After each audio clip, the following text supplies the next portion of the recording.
Unbelievable. Just when you think it couldn't get any worse for Michael Beale, there's a mole in his operations. Undercover Twitter. The mole, Michael Beale, has got his own little Twitter account where he likes to back his own decisions, bash fans that are against him, and he's living a secret life on Twitter. And he'll probably need to live a secret life as a manager because he's been sacked for Rangers, sacked for Sunderland. Now it's not only his football careers in dire straits, also his reputation is pretty much just taking a big hammering over the past 24 hours too. So yeah, not a good day, not a good week, not a good season for Michael Beale. The mole is on the dole. It's quite that simple. We've got an entire thread to go through here, but to put some context in this story, there was some belief earlier this season that, well, he did like a tweet about Rangers saying that how they were actually better off under Beale than they were under Clement, but that was like 2 months after he got sacked, right? But this is to do with a Twitter account by the handle of Player ID, to which has been revealed that Michael Beale is in control of it. It is his account. There is tangible proof. There is proof. And it turns out... It's so sad it sounds fake, though. Yeah. Like, Jose Mourinho's not doing this. I am Jose Mourinho. If I speak, I'm in big trouble. I will Beale, mate. If I tweet, I'm in big trouble.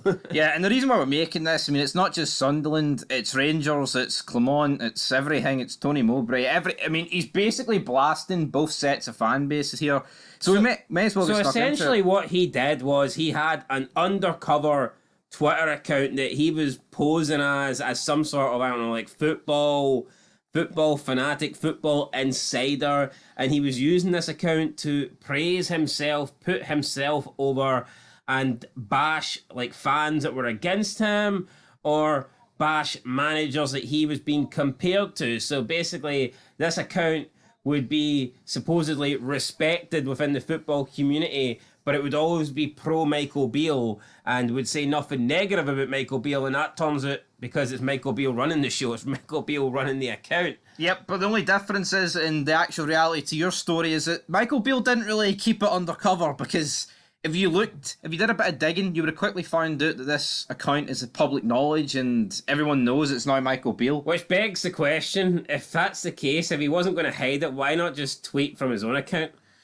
Exactly. Why can't he go on Michael Beale at Michael Beale/X and say, I did a better job than Clement in the first 15 games? Why does he need to create some dodgy secondary burner account in order to say, like, I get it if he doesn't want people to know it's him, but if he's not going to protect the fact it's him... Maybe he's not that smart. Well, it's 2024. I mean, pretty much everybody can find out anything. The account's like 8 years old. Posts on Facebook and LinkedIn. Link him to the account. And not looking good. So we may as well get into this thread. So first off, via Michael Beale's Player ID account, he says, wide-angled footage from Saturday, ball in play, speaking to Ba and watching the game. If you actually look at the way he's worded that tweet, obviously because he didn't shake Trihome's hand at the weekend, so he's trying to point out here. It actually looks like that's him tweeting that, though. That doesn't look like someone speaking in third person. That looks like first person, doesn't it? If you look at that, the way that tweets read it. Would you agree with that? Aye, but it could be anybody. Why would it be him? But it is him. That's the account. Yeah, but why does it matter if it's in third person or first person? Because it's not supposed to be him. Yeah, but it could be somebody else speaking in first person. No, but my point is it looks that way. Yeah, but it could be anybody speaking in first person. Aye, but they're speaking in first person as if they're Michael Beale. Therefore, it can only be one guy. How? If you don't know this is Michael Beale, then... Yeah, but look how obvious it looks now.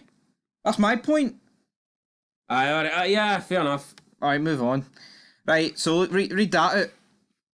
You reposted that. If Sunderland Football Club sack Beale, who in their right mind would want that job? Owners won't back a manager in the transfer market and a toxic fan base who will boo the fuck out of him and want him gone as soon as they lose 2 games. The self-entitlement is on another level up there. And again, he reposts that. Now, I guess he feels like he can't necessarily repost that with his own account, so he's got to post it with a Player ID account.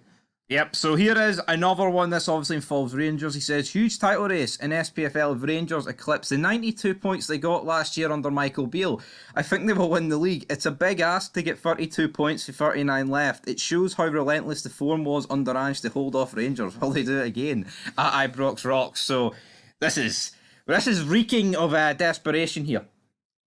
True, but at the same time, he did do a good job at Rangers in his first season in the league. So you can say he lost 2 cups to Celtic. That's fair enough.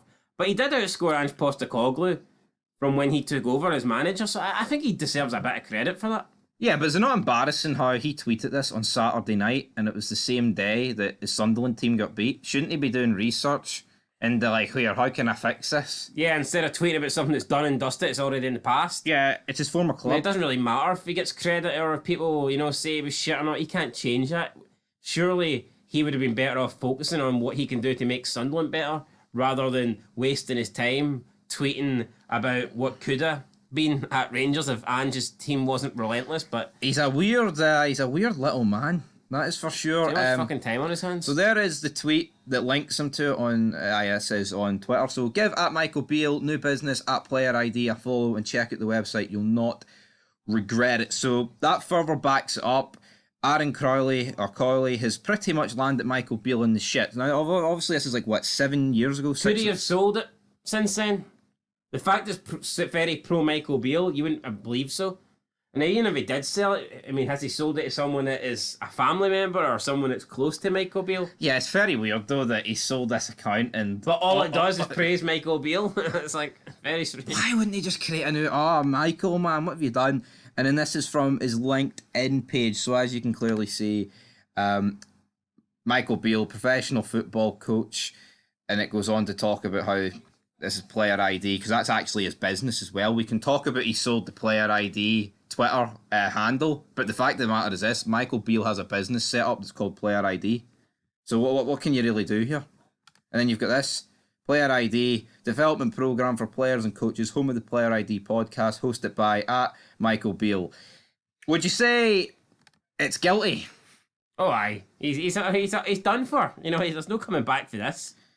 It's not illegal or anything like that. It's just a little bit pathetic. It's extremely pathetic. You can't spin this. I think Michael Beale's got to take time off football. You think we should get a burner account and start praising Fog football? And I would get Matty Miles to do that, even though he's gone missing in recent weeks, guys. We need Celtic to get some wins to bring him back. Don't know why, but do you think Michael Beale's done? I think Michael Beale will go missing soon. Oh, he might go missing. I think he's going to go AWOL, lay low for a bit. Do you think he's done? You gotta lay low, Beale. You gotta lay low, brother. That's not a good look. And now he's sacked twice in the same season. I don't think he's as bad as people make him out to be, but I mean, his next job in management, if he gets one, is probably not going to be a Rangers or Sunderland level. I think for him to get back into management, he's going to have to take a few steps down. Yeah, see, at the end of the day, right, this is on Twitter. I don't think they're going to be discussing this on, like, Gillette Soccer Saturday about Michael Beale having burner accounts, but I think when it goes behind the scenes... Surprised Chris Sutton hasn't mentioned it, to be fair. Nah, you know what, I might need to check Chris Sutton's Twitter account, but see, for the most part, I think this probably would affect him getting a job in the future. I mean, who's going to want to touch this guy if he's going to spend his afternoons and evenings fucking bashing the fans, toxic fans and stuff like that? Although I do think he's got a bit of a point. Sunderland fans are. You know what? I think Sunderland fans went to the fucking extreme with Beale pretty early on. Rangers fans, for the most part, backed him until this season. Aye, well, obviously now Rangers are like, oh well, fuck Beale. He wasn't the ideas behind Title 55. The man, the real man. He's the brains behind Title 55. But yeah, Sunderland behind Football ID. That's about it. Player ID, big man. Player ID, big man. ID, big man. I think Michael Beale needs fucking ID to get back into Sunderland. Manager ID. Anyway, guys, that's it. That's the thread. Quite incredible. You know what? Fair play for all these people to figure out Triple H. Anyway, I don't know. Till then, guys. Peace.